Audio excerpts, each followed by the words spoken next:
Ayan, samahan niyo po ako maghiwa ng kalabasa, guys. Maggagata ako ng kalabasa. Ito na lang po, guys. Ayan.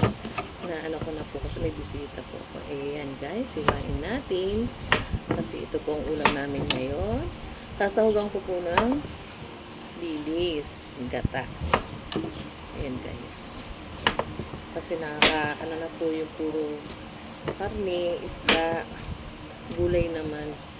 Mas gusto ko talaga gulay, guys. Kasi kapag yung puro kami parang nakakawalang nakakawalang ganang kumain, guys, kapag puro karne na lang, puro isda. Ayan. Kaya magulay naman. Ayan. Kahapon nagmunggo kami tsaka puro isda. Ngayon, sabi ko kalabasa. Nakaraan ko pa ito gustong kainin. Hindi nga namin hindi kami nakapagluto ng ganito. Ayan.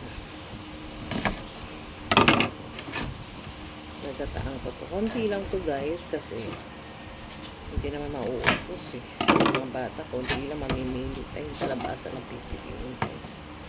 Ayan. Ayan, guys.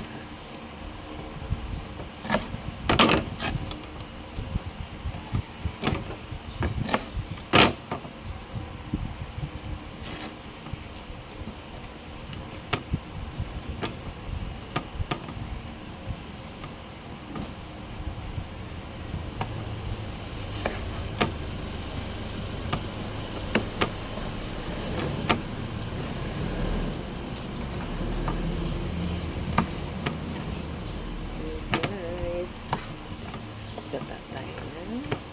Ayan, tapos na po, guys.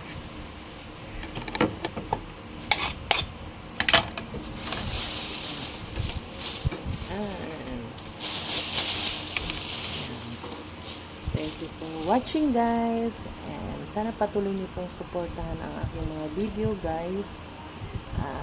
Thank you po sa patuloy na panunood ng aking mga video. Maraming salamat. Bye-bye. And magandang buhay po sa ating lahat.